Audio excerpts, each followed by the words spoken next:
ओम तत्सत। श्री कृष्णाय नमः। श्री कृष्णाय नमः।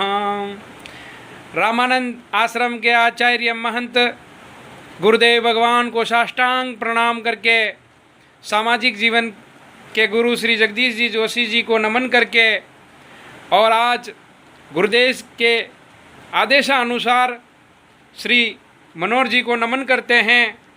और आज मनोहर जी के भाव भरा निमंत्रण लेकर और माता रानी के भक्तों तक कुष्ठांग माता का आशीर्वाद लेकर इस विज्ञान की तकनीकी के जरिए आप सभी भक्तों तक हम पहुंचने का प्रयास कर रहे हैं। साथियों, आज नवरात्रि के इस चौथे दिवस के अवसर पर हम इस वीडियो के जरिए इस मुंबई में रहने वाले तमाम भाव भरे भक्तों से आग्रह करते हैं कि आज का ये वीडियो हमारे मनोहर जी जोशी साहब की ओर से माँ भवानी जी जगत जननी जगदम्बा जहाँ गणेश भुवन में विराजित हैं, वहाँ महाप्रसादी के प्रसंग में आप सभी को बधारना है। तो आइए आज माता रानी के प्रति कुछ उनके प्रति जानकर और फिर सामाजिक जीवन के प्रति कुछ बोलकर। सुंदर सहज सुशील सयानी नाम है उमा अंबिका भवानी, नाम है उमा अंबिका भवानी। नारद जी कहते हैं, हे माता नैना, जो तू गोद में जिस बेटी को लेकर बैठी है, ये जगत जननी जगदम्बा है। सुंदर होगी, सहज होगी, सुशील होगी, शयानी होगी, और इसका नाम उमा अंबिका भवानी होगा। और ये समाज के लिए सामाजिक जीवन में इसके 9 नामों से नवरात्रि होगी, और ये माँ दुर्गा होगी। तो ये ऐसे ही पर्व पर, और जो द्वार पे जो जिसको जमाई मानकर तू बैठी है, हे माँ, वो जगत का पिता हैं। तो साथियों, ये कार्य गुरु करते हैं, और जिनके जीवन में ऐसे गुरु हो घरों में, जहाँ नारद जी ने इस संवाद को सुनाकर सारे संशय को दूर किया और विवाह समारोह कार्यक्रम संपन्न करवाया। तो मेरे भक्तजनों, आज जो महाप्रसादी का प्रसंग जो करने जा रहे हैं, वो श्री मनोहर जी जोशी साहब, जो कि मुरारी बापू जी के पादुकाओं का स्मरण प्राण करते हुए, जिनके घरों में जगत गुरु श्री मुरारी बापू जी की पादुका, जिनके घरों में माला और जिनके घरों में मंत्र, ऐसे घरों का अन्न खाकर, ऐसे घरों की प्रसादियाँ खाकर हमारे जीवन में कोई काला नहीं, हमेशा हमेशा के लिए हमें राम नाम की माला मिलती है। साथियों, राम नाम की माला मिलती है। जिस घरों में गुरु नहीं, जिस घरों में कोई मंत्र और माला नहीं, ऐसे हमारे संतों का कहना है कि ऐसे घरों का जल पीना भी पाप है।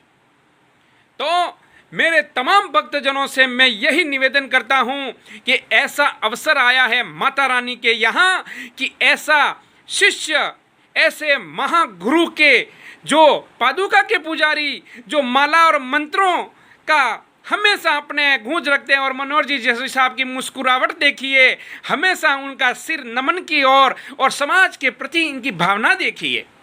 ऐसा अवसर कभी छोड़ना नहीं साथियों। इस अवसर का लाभ लेकर हमारे जीवन के अंदर जो काला है उसे समाप्त करना है, और हमें भी राम नाम की माला लेनी है। तो जैसा खाओगे अन्न, वैसा ये जो तन वैसा करेगा पन। तो ऐसा बना लीजिए अपना मन, और चलिए हमें अष्टमी के दिन माता रानी के उस दरबार में, उस महाभंडारे में। मेरे प्रिय साथियों, भक्तजनों, एक निवेदन है कि जब भगवान विष्णु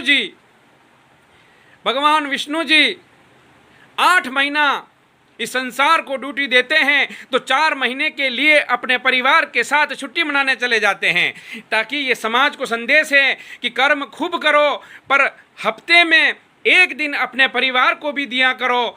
अगर 12 महीने में 8 महीना भी आप काम कर रहे हो, 9 महीना कर रहे हो, तो 2 महीना अपने परिवार को भी दिया करो, जिससे हमारा सामाजिक जीवन और अच्छा चले, बेहतर चले, एक दूसरे को समझ सके, कभी ये रिश्तों में टूटना जुड़ना की बात नहीं आती है। उसी तरह भगवान विष्णु जी 4 महीने के लिए छुट्टी पर जाते हैं और देवादिदेव महादेव अपनी समाधि को तोड़कर इस जल समाधि लेकर अपनी ड्यूटी करने इस संसार में आ जाते हैं। जब इस अपनी ड्यूटी संसार में करने आते हैं तो अपने परिवार को कहते हैं कि जाइए, मैं इस संसार का भार संभाल रहा हूँ और आप अपने इस समाज में जाके प्रोग्राम करिए। तो मेरे प्रियजनों, साथियों, महादेव जी के परिवार का जो प्रोग्राम होता है वो पहला प्रोग्राम गणपति महोत्सव, जो हमने 11 दिन, 5 दिन, 7 दिन, 1.5 दिन का मनाया। उसके बाद दूसरा प्रोग्राम होता है पितृगणों का, जो हम श्राद्ध पक्ष अवसर पे हम मनाते हैं, जो अभी हाल ही दिन में हमने मनाया है। तीसरा कार्यक्रम होता है भक्तगणों का, जो माता रानी के प्रसंग को लेकर, जो 9 दिन की नवरात्रि को लेकर हम नवरात्रि मनाते हैं। और चौथा प्रसंग होता है शिव की रात्रि, नवरात्रि, शिवरात्रि, और वो भी हम भक्तजन मनाते हैं।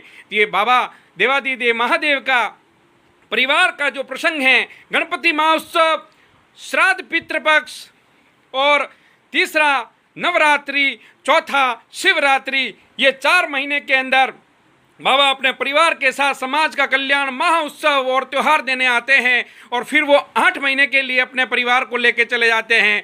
और फिर भगवान विष्णु जी इनके बाद अपनी ड्यूटी वापस संभालने के लिए आ जाएंगे। ये ऐसा एक क्रमश चालू रहता है। मेरे साथियों, जब देवताओं ने अमृत पिया वो देव कहलाए, और महादेव ने जहर पिया इसलिए वो महादेव कहलाए। भगवान श्री कृष्ण ने पूतना को मारने के लिए उन्होंने भी जहर पिया, उन्होंने सारे पूतों को बचाया, और भगवान शिव जी ने अपना जहर पीकर इस संसार का पतन होने से बचाया। तो ये ऐसा क्रम है।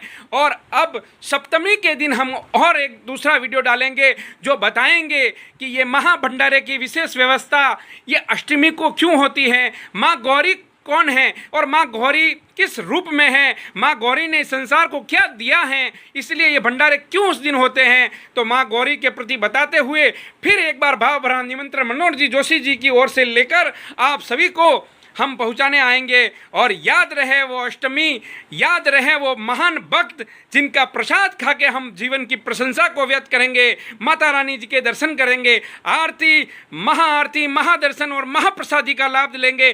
तमाम हम प्रियजन मिलेंगे और तमाम भक्त आनंद लेंगे। तो बहुत बहुत धन्यवाद मनोहर जी जोशी साहब को। जय सिया राम, जय बापू जी और गुरुदेव जी को। हरि बोल, हरि बोल।